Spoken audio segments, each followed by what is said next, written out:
Hello, hello, hello. It's Mark Lowry. I'm in Houston, Texas, in my bedroom slash studio slash office. And I am so excited to be with you on Monday. Mondays with Mark. Doesn't that have a ring to it? And usually I'm home on Mondays, so we can make this a special time to meet every Monday at 7 p.m. And if I'm on the road, I'll just do it on my phone. But I do like being here because I can have guests. I want to encourage you right now, please, as you're tuning in, to share the program. Share this program right now to your Facebook Live or Facebook page. There's a little share button.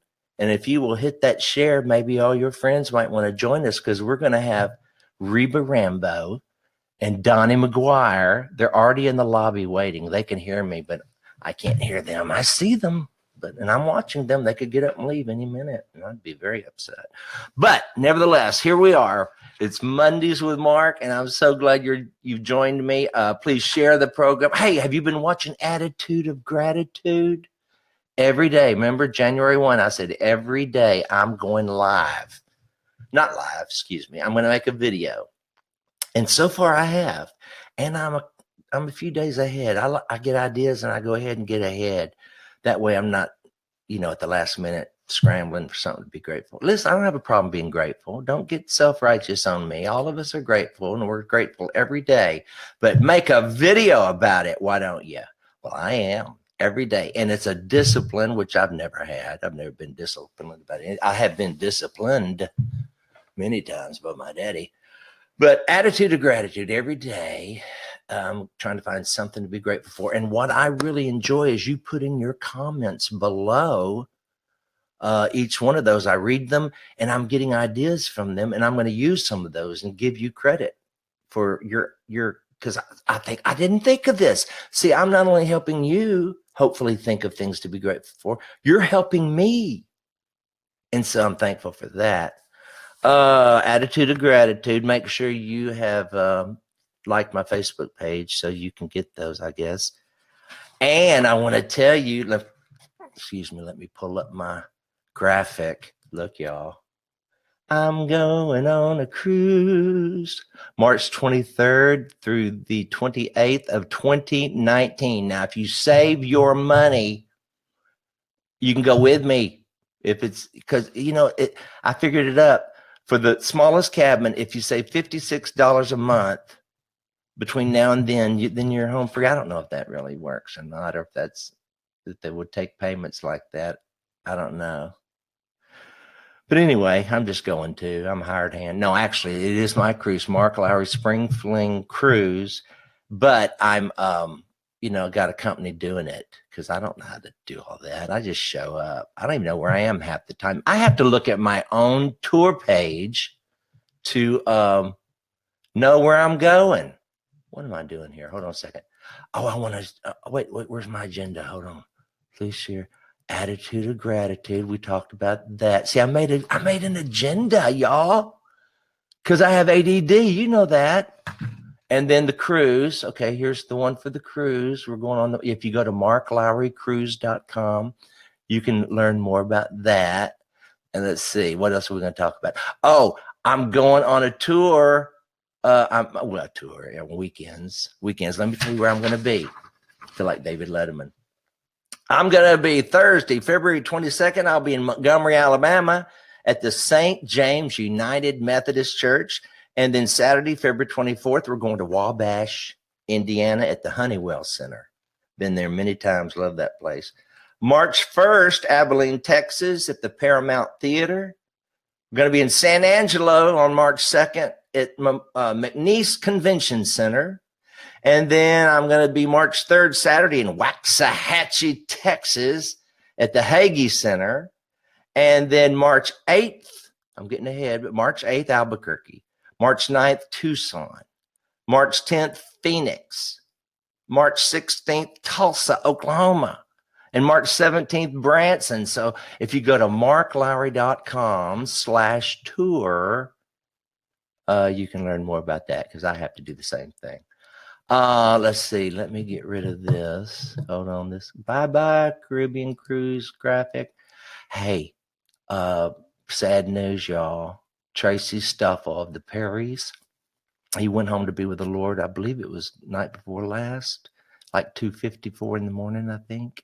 And his family, Perry, Libby, his sweet wife, wrote the sweetest Facebook post about how the whole family was gathered around singing him into glory.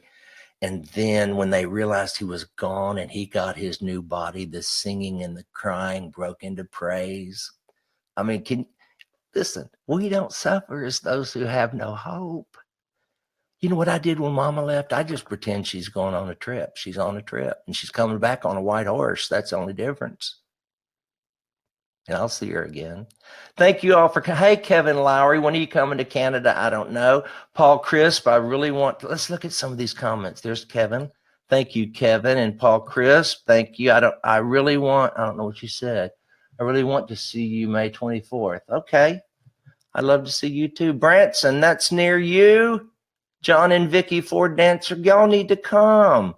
Let's see what else we got going. When you come to Canada? Okay, already. All right, Katie Callan, you've got VIP tickets for March 9th in Tucson. Oh, listen, I got distracted. Wait a minute. Back to Tracy. Y'all, I gotta let you know the funeral, I believe, is tomorrow. And if you go to singingnews.com, you can find out about it if you'd like to go. I hope you have your sweet tea or your unsweet tea. As me, I quit drinking sweet tea. So go to the singingnews.com to learn more about Tracy's funeral tomorrow. I can't go. I'll be here. I will be recording next week some dinner conversations up in Nashville. I wish I could be there. My dear friends are here. Look at there, Rambo McGuire, Reba Rambo, and Dony McGuire. I have known forever, and here they are. Hello, y'all. Hey, brother. How are you? We're laughing at you and cracking up. Hey, I just noticed our songwriting buddy Chip Davis is watching us from Antigua. Oh, he is? Alabama. Yeah. I missed that. I got to get caught up on the comments. There's so many of them. I tried to go back and read them. Let's see. I don't know where the latest ones are. Let me look. Hold on. Out in Antigua on a cruise with Alabama. And wow. So he's having a great time, but I can't believe he took the time to watch us tonight. I know it. Hey, Amy Rogers. She says hi to y'all. Hey. Now I don't know how to unhide. Okay. So, evening, Mark from Centerville, Indiana. Okay. Hey, I'm glad you are with me on my first Mondays with Mark. You know what? We wouldn't miss it for nothing. I just wish you were here and I'd make you some beans and cornbread. I know you always do, and I love that about you. You brought us the pot. You brought us that, what you call that pot? Instapot. Instapot. You walked in my house and you had a big old box, and I'm like, what is that? You said, I bought a pot to make my own beans. That's right. It's the Instapot. And I'm not, I guess we're advertising the Instapot tonight, but it makes broth. It does everything. Yeah, we love ours. But don't stick it in the dishwasher because you'll ruin it. You'll run it. Did you? I did. Uh-oh. No, I didn't. Somebody did. I was out of town to come home and it was ruined. Wow. Ruined. Right. Hey, Tuesday nights. Mm-hmm. What are those to you now? Tuesday nights have become, it's like a love revolution. It's like so much of the music we write is about love. It's about propagating the concept of love and helping people to get beyond some of the stuff that's divided us. Yes. Just love and embrace one another. The family of humanity is God's family. Right. And the sooner we learn that and open up our arms and embrace them, and that's really what Tuesday night is all about. It's just letting people share what they're going through. And it's amazing. I was just thinking as we were watching you before we came on, I don't know that we will ever know in this lifetime the impact that Facebook Live has when people are using it to talk about good news. Yeah. Yeah. I think too, it's what we try to do. We call it the rehumanization of people. Right. Seems like there's been so much dehumanization. making yeah. less and less than others, and to really celebrate the humanity of man, the human race, that we are human beings, and Right. to do that. And one thing I love, Mark, is we get to sing a lot, we get to share, but we have sweet little grandmas that keep prayer journals, and all on our feed are prayer requests and praise reports. And these little grandmas, and I'm one of the grandmas that goes back and calls every name. We pray over people, and we've seen God do really precious miracles. So that, to me, it was one of those holy, sneaky things. We weren't planning on doing it, and we were having a little gathering on Tuesday nights here at the house.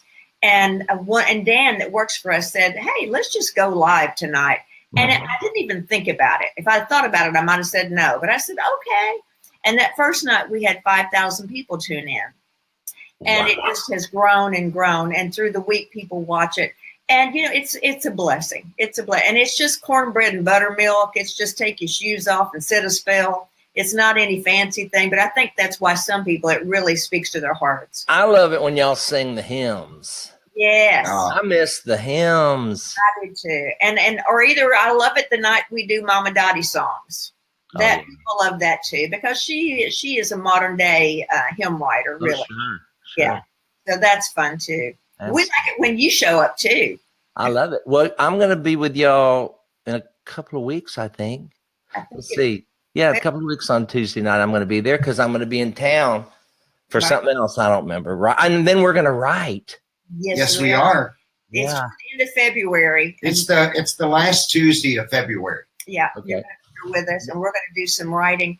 And you know what? I think, talk about a holy, sneaky thing. I think that kind of crept up on you, the writing. Yeah, it sure did. I think you thought you were maybe kind of a one-hit wonder with Mary Did You Know? Well, so far, yeah. Hey, but let me tell you something. I remember I was going over to your house to hear some songs, not to write. I came over to hear and just to lay down. I was thinking, okay, this might be my last year. So why don't I go at least sing these great songs while I'm on my way out, like Love is the Golden Rule and things I've said for years, but I've never heard anybody put into a song, at least it rung with my ears. I'm sure there are a lot of songs out there. Sometimes you could hear a song 20 years later and it'll sound different because it's ringing different. Right. And, but so anyway, and y'all had been to my home about a year or two before, and we'd written 4 songs. And I didn't think any more about them because at the time they didn't really ring with me. They didn't. I don't know. I don't know what that was. Can I comment on that? I do. I think you were kind of in the mode of, I wrote Mary Did You Know, and I'm not really a writer. Maybe you could write books or stories. And Dony and I are looking at each other going, Mark, this is great. What we're coming up with is really good. But you are so tough on yourself. You really are. But then, not really, maybe in that area, but but when I heard I love my favorite of the 4 that we wrote that day is What's Not to Love. Right. I love singing it. I love the message of it. I love everything about it. But yet at the time we wrote it, we wrote it as a bass thing. For the Gaither vocal band, really. What's not to love? What's not to love the Savior? And then you took it. Yeah, you took it and turned it into the way I do it now. Yeah. Now, unfortunately, we cannot do any trio singing tonight because of the delay in the internet and such. I've already tried that with others. That's not but y'all can sing. Oh no, that's all right. But you know what, Mark, you are such a great hook person. And the hardest thing for a songwriter is what's the hook? What's the big idea is what Gloria calls it, Gloria Gaither. I've always tried to get the cookies on the bottom shelf. That way I can remember them. If you can deduce the unfathomable into words. Right. Do I love you. And I love being around you. Gloria can do it. You can do it. I love people who can take with words and explain God to me. How is that possible? But I love it. I love it when you come in with an idea, like I know when I'm hearing from home. And how many times have I heard you say that in concert? I don't know a lot of things, but I know when I'm hearing from home. Right. And we were writing, and it was such a beautiful concept because we all know that there is something that is intrinsic in our heart that when we hear that music from Homeland, we remember it. Yeah. But whenever Dony was playing it, and when he goes, I know what I'm hearing from home, that was beautiful. I know what I'm hearing.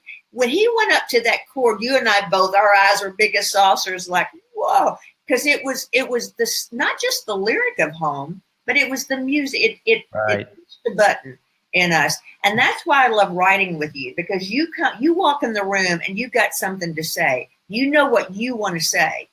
And fortunately for all of us, what you want to say is what a lot of us want to say. Yeah. Well, you've written, I remember one of my favorite Reba, Rambo, Dony, McGuire songs is Morning Sun, Light of Creation, Grassy Fields, a velvet floor, silver clouds, a shimmering curtain. You've designed a perfect world. Oh my gosh, look at that. And none of it rhymes. Right. I mean, oh, the dogs are barking. Hold on. Hey, y'all, the dogs are barking. I would never write a lyric that didn't rhyme because I am not good enough to write a lyric. To write a lyric that doesn't rhyme and it become a classic like that song is pretty unbelievable. Well, let Dony tell you how we wrote it, which is awesome. We had just gotten married, and I rented a houseboat out on Center Hill Lake. I'm not sure how we missed you from your time being out there. Mm-hmm. We rented a houseboat, found a cove, dropped the anchor, and for 3 days we sat out there and wrote. Oh, wow. Morning, we were going to pack up. I was trying to catch a catfish because I said, I really want a catfish for breakfast. So Reba had a lot of faith. She was inside cooking bacon and eggs on the stove. I didn't catch a fish, but I caught a song. Oh. I went in and sat down and I said, Reba, listen at this. Morning sun, light of creation. And we just started going back and forth, quoting these lines. And it's a good thing we had a boombox with us that was on record. Don't you know? We had said something and we'd have forgotten it. But, I know. But that was one of those moments when we felt like God said, hey, you've been putting in the work. This one's on me. And as sure as we could write it, as fast as we could write it, it was done. And what's interesting, Mark, is a few days later, we were having a Bible study at our office. Uh-huh. We had scheduled a meeting with Bill, and Bill Gaither, and he got there a little early. And at our little Bible study, Dony just started singing this song that we referred to as our Little Lake song. We just thought it was just a sweet little song for the two of us. And Dony started singing it in the Bible study, and Bill's standing there with tears, and he's like, where did that song come from? And we said, oh, that's just our Little Lake song. And he said, Little Lake song, my foot. He said, I want to sing that. And we have literally traveled around the world, in Africa, in India, places like that. We walked in, sometimes in another language, they're singing, bless the Lord who reigns in beauty. Bless the Lord who reigns with wisdom and with power. Bless the Lord who reigns my life with so much love. He can make a perfect heart memorized. I'm telling you, you know when you're hearing. That's why Bill was crying, because everybody knows when they're hearing from home. That's I right. believe it. Everybody's DNA remembers Eden. Yes. Somehow. Yes. Before. So how are the kids? I hear Destiny's. She's married next month. We're so excited. To a wonderful young man. Joel he owns his own recording studio there in Charlotte. Yeah. That produces, works a lot with Hosanna Europe, but just produces a lot of the great young worship projects. And we adore him. He's a big old teddy bear. Yeah. We're excited. Of course, in October, Israel and Lauren got married. And I tell you what, he married up. She is amazing, beautiful, and the sweetest thing. She reminds me in looks of my mom when my mom was very young. Really? Dark-haired porcelain skin beauty. Yeah. So we are so blessed. And of course, Dion, our oldest, she is doing well as a designer, her and Scott. And Dyson, our grandson, is 14 now. That's amazing. I know. And we're trying to get these other kids to have us some more grandbabies. Come on. Okay, Dyson, when he was about 5, was with his grandfather and said this. He said, "Okay, Grandpa, how old are you?" And he said, "I'm 39 and holding." Dyson said this: "How old would you be if you let go?" That's Dyson. I heard about that, and I used that on Bill Gaither. Yeah. Yeah. Oh, yeah. He wrote a great joke. Dyson is funny. You know, he was always kind of short and a little bit pudgy, and now he's becoming this tall, thin. I'm looking around going, oh, no, where's my shotgun for this one now? But they are such a blessing. They are such a blessing. Of course, family's a blessing. That's one reason I love you, Marky, because, you know, when I was a girl, I'm an only child, and I prayed for a little brother. And when you were around 11 or so, God sent me you. And I didn't mean that. I mean, I don't take. I do too. Listen, for those of you who don't know, and I don't know how you could ever know me and not know this story, but when I was 11 years old, Mama took me down to the Jones Hall in Houston, Texas, to see a gospel music concert. I'd never been to one. Our church, the Berean Baptist Church on 11th Street, was an independent Baptist church, and it was a wonderful church, but the music was it wasn't Rambo-ish. So we go down to the Jones Hall. I'm sitting on the front row because of Duke and Carlene Westover, dear friends of mine to this day. They were in the hospital when I was born, and we're still friends. They gave me front row seats, and I sat there, Reba. And Buck, Dottie, and Reba walked out on that stage, and my life was changed forever. Mm. I can still see, I can't remember what they were wearing, but I remember Dottie had those big bed spring curls with pearls going through them. And Buck had a guitar and an Elvis lip. and Reba, her hair, I think, was going down. I think Dottie's may have been going up and down just to cover all the bases, because part of the UPC church said it had to be up and some said it had to be down. So she wanted to make sure she made heaven. So she got it both directions. And then Reba had the bass guitar. And what I remember is, number one, and I was 11, what did I know? But I was hearing songs that told me about something I wanted to know about. Right. You know? And, oh, gosh, you see, after 59, you lose your testosterone and you can cry at the drop of a hat. So anyway, but I remember this. And I remember the way they pulled against the harmony, Reba, you and your mom and dad. They would pull against the beat, not the harmony, the beat. But they were together. It was like riding a bronco, and they inverted harmonies. I didn't even know what that meant then, but I heard it. Right. And it changed my life. Now, I didn't meet you until about 6 months later when I sang at the International Song Festival. Right. And I came off the stage and you met me. And all I cared about that whole day was meeting you. I was singing at this thing and didn't even know where I was really, and didn't care. I just want to know, are the Rambo's going to be here? And I walked up to you. You were 17 and I was 11. And I said, are y'all singing tonight? This is before I sang. And you said no. And you were with Greg Gordon. And you said, no, my parents are on vacation. And you were nice, but you didn't want to talk to an 11-year-old yet. And then I sang, and you met me at the bottom of the stairs. We connected, and you kissed me square on the lips with your lip gloss that tasted like grapes. And I remember, I thought, I'll never wash these lips. Can you believe that? Oh, well, I'm laughing at your version of it. It's awesome. Well, that's my version. What's your version? You know what? The main thing I remember, first of all, you had such energy. Of course, you know, the ADD and all that, but you were just smiling and the happiest little guy. But when you went out and sang, it wasn't a kid singing. I mean, talk about knowing when you're hearing from home. Oh. I heard a sound, I heard a voice, and your voice, Mark, and I'm not just saying this, you sing better today than you ever have. But Oh. for a kid, I mean, you were there in your little tuxedo thing, and Mama made you wear.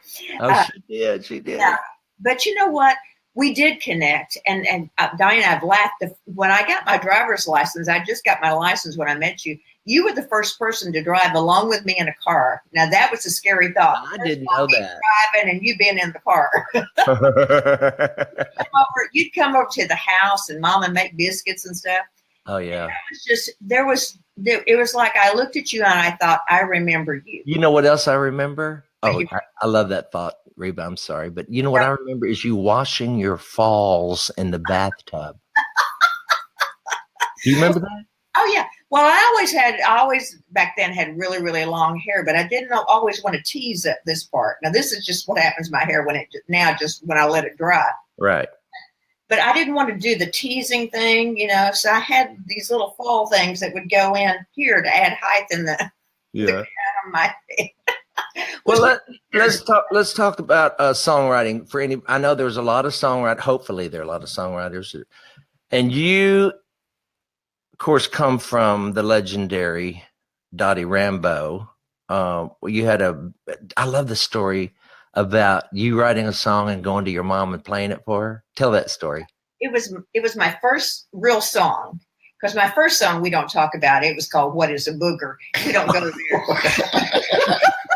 I'd love to record that one. We don't talk about that. When I was a little tiny girl, but we had been in Vietnam during the war. We'd been there almost 7 weeks, the Rambos, and we did 4 shows a day for almost 7 weeks.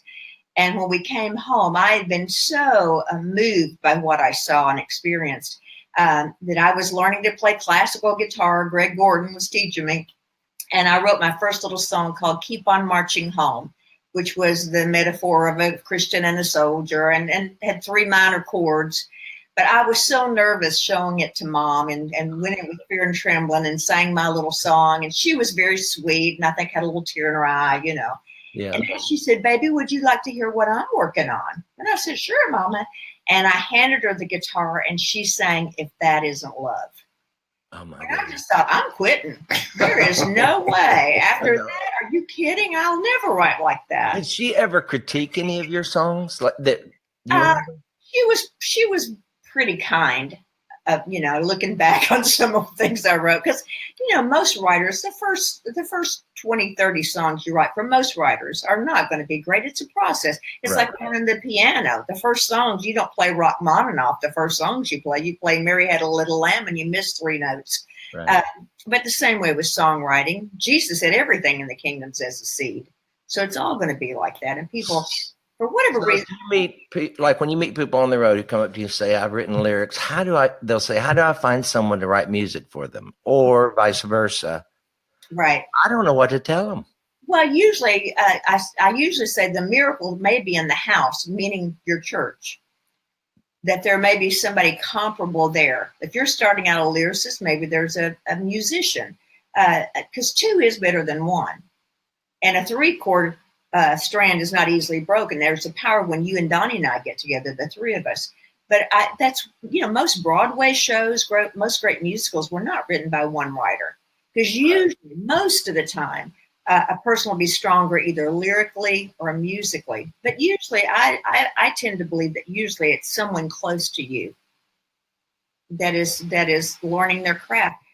Early on, I wrote my own. I remember before I ever knew any songwriters, I wrote one called "Don't Quit. Think about it, brother, but don't quit. That's it. Keep on believing and don't quit. You may stumble, you might fall, but keep on believing if you can still crawl, and don't quit. Don't you ever quit." And I'd sing that to myself. But I just didn't. But when I met people who could write music better, Right. why bother? Because I love words. To me, music is a vehicle for the message. Right. Well, that's why I married Dony. I'm a good lyricist, but he's a much better musician than I will ever be. That's why I pretty much hung up the guitar. But when there is a marriage of the lyric and the music, that's when the magic, if I can use that word, happens. And Dony speaks piano. There are times, and you've seen it, that he'll be playing the piano and all of a sudden I'll hear what the piano was saying. Mm.